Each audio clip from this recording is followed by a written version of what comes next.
du Père et du Fils et du Saint-Esprit. Amen. Bien-aimés dans le Christ, nous sommes aujourd'hui samedi 1er février. Et la parole de Dieu que notre Mère Église nous propose est extraite de l'Évangile de Marc chapitre 4, versets 35 à 41. En ces jours-là, le soir venu, Jésus dit à ses disciples, passons de l'autre rive. Quittant la foule, il amenait Jésus comme il était dans la barque, et d'autres barques l'accompagnaient. Survient une violente tempête. Les vagues se jetaient sur la barque, si bien que déjà elle se remplissait. Lui, il dormait. Lui dormait sur le coussin à l'arrière. Les disciples le réveillent et lui disent, « Maître, nous sommes perdus. Cela ne te fait rien. » Réveillé, il menaça le vent et dit à la mer, « Silence, tais-toi. » Et le vent tomba. Il se fit un grand calme. Jésus leur dit, « Pourquoi êtes-vous si craintifs?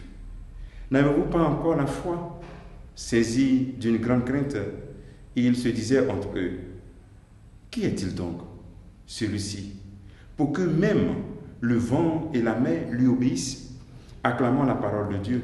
Louange à toi, Seigneur Jésus.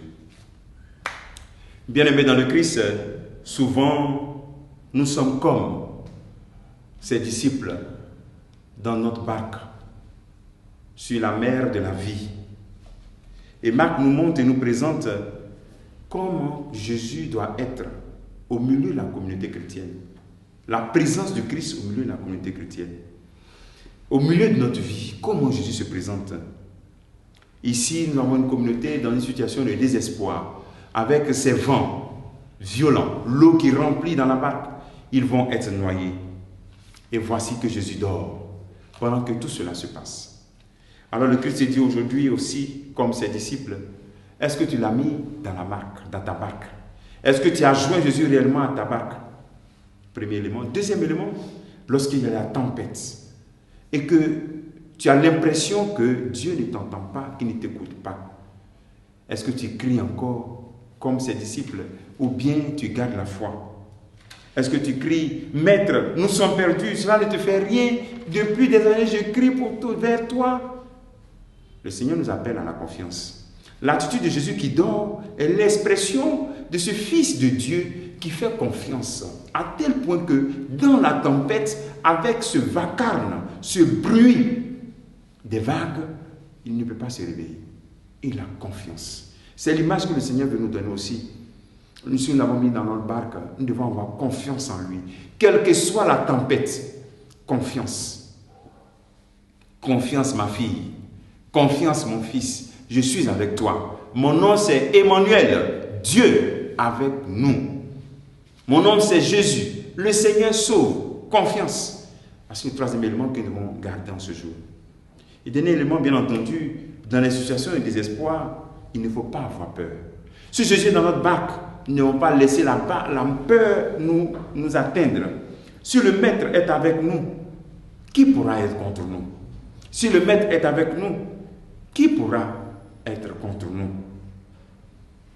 Et enfin, pour terminer, lorsque les disciples demandent, mais qui est cet homme qui même parle à cette tempête qui se calme? La familiarité de l'écoute de la parole de Dieu ne nous donne pas aussi de connaître réellement Jésus. Cherchons à le connaître. Ses disciples ont vécu beaucoup avec lui. Ils savent. Et ils disent, mais qui il est?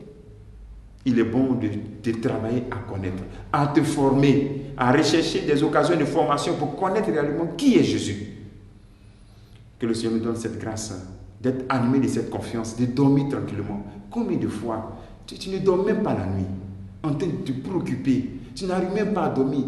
Tant de soucis. Qui peut, à force de soucis, ajouter une seconde à sa vie? Confiance. Dors tranquillement. Ton Père veille sur toi. Que le Seigneur te bénisse et qu'il nous bénisse tous en ce jour. Au nom du Père et du Fils et du Saint-Esprit. Amen.